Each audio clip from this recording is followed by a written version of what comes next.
ó mà lágbára o. Ẹ gbọ́ náà ẹ̀yin èèyàn mi, ṣé Muyideen chájà pẹ̀lú ìyàwó ẹ̀ Ìbùkún ṣáwọn méjèèjì ti pínyà fáínálì ni? Ó lágbára. Alàgbà Ọládìméjì wọ́n ti fi ìmọ̀ràn kan tó lágbára tó ṣe kókó síta fún Ìbùkún ìyàwó Muyideen pẹ̀lú pásítọ̀ Agbala Gabriel. Wọ́n ní Ọlọ́run aṣọkọ tuntun ọkọ àlùbáríkà fún Ìbùkún. Ìyẹn ló mú mi béèrè wípé ẹ gbọ́ ṣé wọ́n ti pínyà ṣáwọn méjèèjì ti pínyà finally nítorí tẹ́ bá gbàgbé wípé court wedding làwọn méjèèjì ṣe. Anyway ní alàgbà yìí ni wọ́n dẹ̀ tó fi kó bákùgbé ọ̀rọ̀ ránṣẹ́ sí gbogbo àwọn àfáà tó ń support Muyideen tí wọ́n ti Muyideen lẹ́yìn.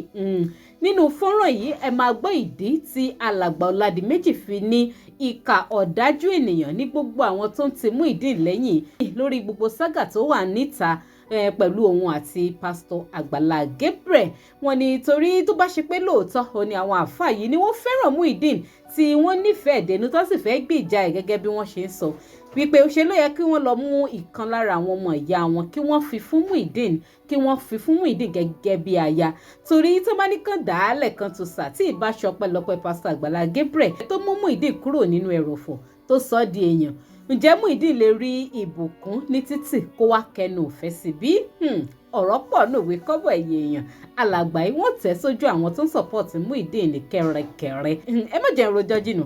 Ẹ jẹ́ kí n play fídíò alàgbà Ọládìméjì káàdìjọ gbọ́n nǹkan tó ń sọ nínú ẹ̀. Kẹ̀sì máa bá mi fi ìròyìn náà lórí ẹ̀ sí kọ́mẹ̀ntì. Ohun rèé ẹ jẹ́ ká jọ wò. Èpè kọ́ àṣesílẹ̀ ni kinní kan wà tí wọ́n ń pè ní àbọ̀ abá. Èpè kọ́. I vow to always support Agbala Gabriel.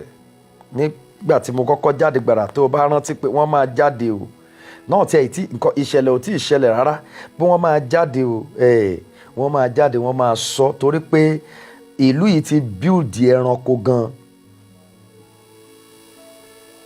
So now Agbala Gabriel, if you really want to listen to this word, ask yourself question and answer to yourself at the same time.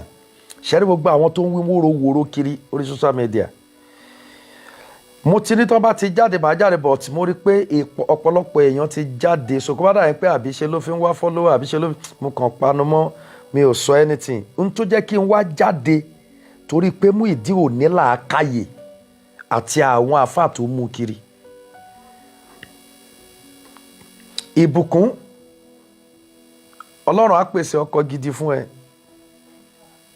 Àánú tí mo rò pé orí pé Agbala Gabriel ń ṣe ló wọnú ìwọ náà tó fi decide pé o fẹ́ fẹ́ Muyideen.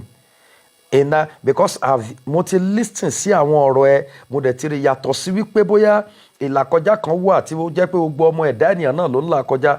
Mo rí pé you are very brilliant o dẹ̀ sound. You are very sound. But torí wípé that man called Muyideen ó ti rí ẹ tán.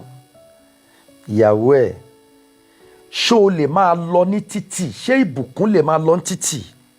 Ẹ̀yin àfáà yìí o, ṣé Ìbùkún lè máa lọ ní títì? Kí Muyideen kọ ẹnu sí kó tó di pé Agbala Gabriel mú gbà ẹ̀. Láyé sábàdà. Láyé sábàdà. Oore kan ṣo tẹ́yin àfáà yìí lè ṣe fún mi. Oore kan ṣo tẹ́ ẹ lè ṣe tí mo lè fi mọ̀ pé ṣoore. Ẹ má mú ẹnikẹ́ni o nínú àwọn ọmọ ìjọ yín o. Ẹ má mú ẹnikẹ́ni o nínú àwọn ọmọ alásàlátù yín o. Ẹ lọ mú ọmọ ìyá yín gangan àbí àbúrò yín gangan tó jẹ́ ọmọ ìyá yín àbí ọmọ tẹ́ ẹ fi mú ara yín bí ẹ fẹ́ fún Muyideen. Tẹ́ ẹ bá ti lè fẹ́ ọmọ yín tàbí ọmọ tẹ́ ẹ bí tàbí àbúrò yín tó jẹ́ ọmọ ìyá yín fún Muyideen, you are bunch of fools. You are bunch of fools. How? Ṣé ẹ ti wá sọ àwọn gbogbo ẹ̀sìn di ẹ̀sìn àfibiṣó lóore ni? Kristẹni ò ní fẹ́ kẹ́ lè ṣoore fún Mùsùlùmí. Mùsùlùmí ò ní fẹ́ kẹ́ lè ṣeré fún Kristẹni. Ẹ wá máa ti bí oore kọ́ má bàa sọ pé kó lọ sin Ọlọ́run wọn níbi oore tí wọ́n ṣe fún wọn.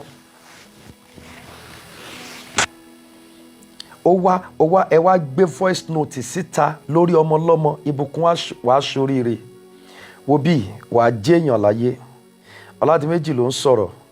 mo jáde lẹ́nìí tẹ́ bá lọ bẹ́ẹ̀ rí pé mi ò rán ọ̀nù péèjì torí fọ́lọ́ àbí nǹkan kan tọ́rọ̀ bá wà lẹ́nu tèmi láti sọ ni màá jáde tí màá sọ̀rọ̀. Ìbùkún Ọlọ́run lọ́dọ̀ Ọlọ́run ló wà láti ṣàn dé ọ̀dọ̀ ènìyàn. Bọ̀ tó bá jẹ́ pé torí pé kí ẹ lè ní fọ́lọ́à, Muyideen ó ṣe voice note, èèyàn lòun pè ẹ́ oníwà pé padà ó kọ́kọ́ lọ gbọ́ advice, wọ́n wá ní kó o máa record kó o gbọ́ voice note kó o record, àbí ó láwọn tó ń dààmú orí tiẹ̀ pẹ̀lú ọjọ́ orí ẹ̀ yìí níbi bí ọ̀rọ̀ ọmọ kékeré kan tó ní as you big rich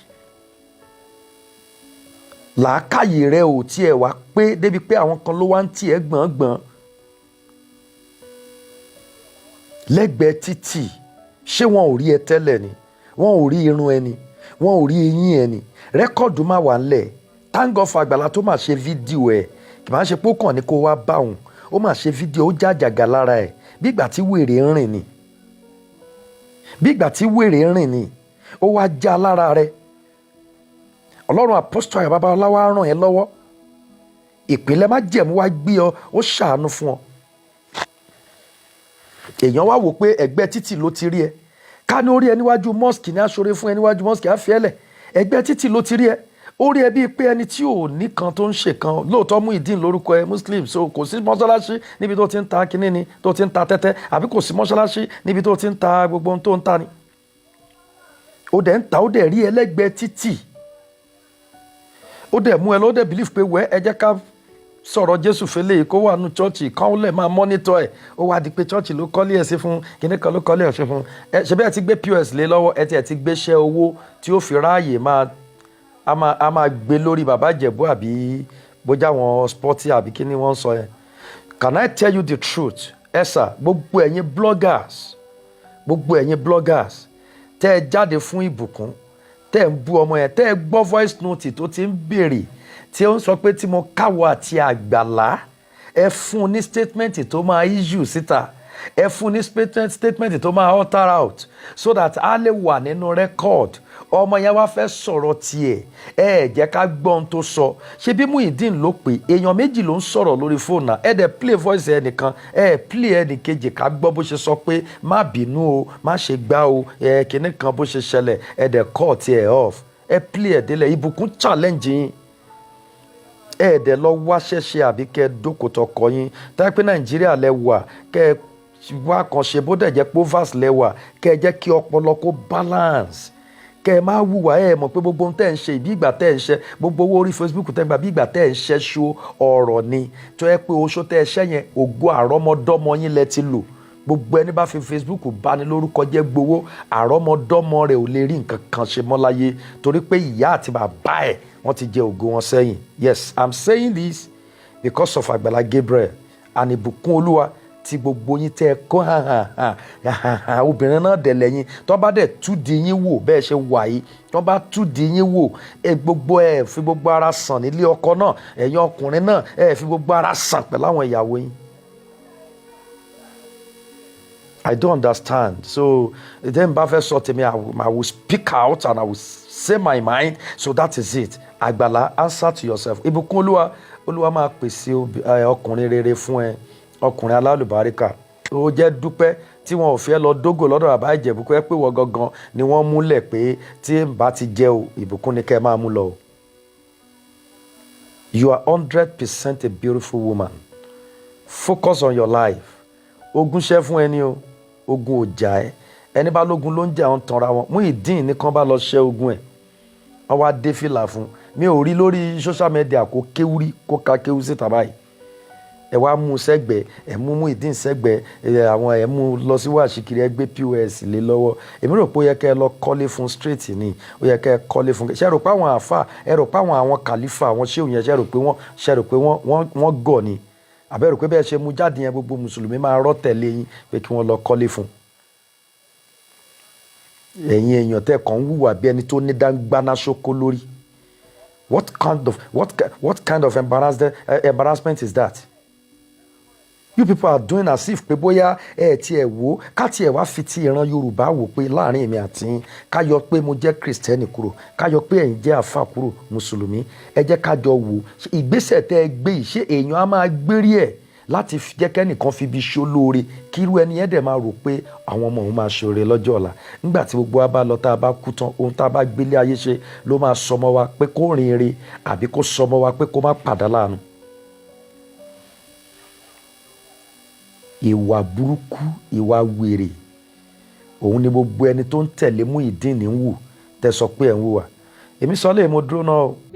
Ó lágbára o, kọ́lọ́n kó ṣàánú. Ọ̀rọ̀ rẹ̀ o ẹ̀yin èèyàn, ọ̀rọ̀ lẹ gbọ́ tí alàgbà Ọládìméjì tí wọ́n tún kalẹ̀ yìí.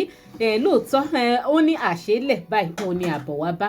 Kò sì sẹ́ni tó máa gbin ẹ̀fọ́ tó máa fi ká kíni tó máa fi ká àlùbọ́sà. Gbogbo ohun tí kálukú bá ṣe láyé ìpátá ló máa jèrè ẹ̀. Wọ́n lẹ gbọ́ tí wọ́n sọ kalẹ̀ nípa àwọn àáfàá Muyideen tó bá ṣe pé lóòótọ́ ibi náà ni wọ́n ń ṣe, gbogbo wọn pátá náà ni wọ́n jèrè ẹ̀ṣẹ̀ wọn. Ojú wo lẹ́yìn wá fi rí ọ̀rọ̀ ìyàwó ló kọ sí yín.